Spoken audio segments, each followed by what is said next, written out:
ఎంతైనా పుట్టినూరు పుట్టినూరే కదా! పుట్టినూరు, కన్నతల్లి ఒకటే అంటారు. అదే అనమాట. చాలా రోజుల తర్వాత మా అమ్మ, నేను, మా అక్కలందరూ ఇదే ఇంట్లో ఇప్పుడు మళ్ళీ కలిసాము. అది కూడా ఈ పండగల మూలంగా 80 ఇయర్స్ తర్వాత అయితే మా విలేజ్‌లో పండగలైతే అవుతున్నాయంట.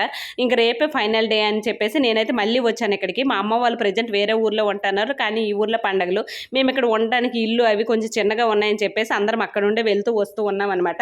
ఫైనల్ డే ముందు రోజు నేను ఒక్కదాన్నే వచ్చాను. అక్క వాళ్ళు రాలేదు. ఎందుకంటే వంటలకి అన్నిటి కూడా వాళ్ళైతే అక్కడ అరేంజ్ చేస్తూ ఉన్నారు. సో, నేను మా అమ్మ అయితే వచ్చాం. ఇక్కడికి రాగానే నాకు చిన్నప్పుడు మెమోరీస్ అయితే గుర్తొచ్చాయి. చిన్నప్పుడైతే తొందరగా తినేసి ఇంక అన్ని పనులు పూర్తి చేసి వేసాలైతే మా ఊర్లో కడుతూ ఉండేవాళ్ళు. అవి చూడడానికైతే మేము రోజంతా నైట్ అంతా ఊరు మొత్తం తిరిగి వాటి వెనక చూస్తూ ఉండేవాళ్ళం. అలాంటి మెమోరీస్ అయితే గుర్తొచ్చాయి. ఇంకా అక్కడ మనుషులు అందరూ చిన్నగా ఉండేవాళ్ళు అందరూ పెద్దోళ్ళు అయిపోయారు. ఎందుకంటే ఆల్మోస్ట్ 15 ఇయర్స్ తర్వాత మళ్ళీ మేము ఈ పండగలని చెప్పేసే వచ్చాము. 80 ఇయర్స్ తర్వాత అయితే ఈ ఊర్లో అంతా పండగలు అవుతున్నాయి. చాలా బాగా చేశారు. నెక్స్ట్ వీడియోతో అయితే అస్సలు మిస్ కావద్దు. బాయ్.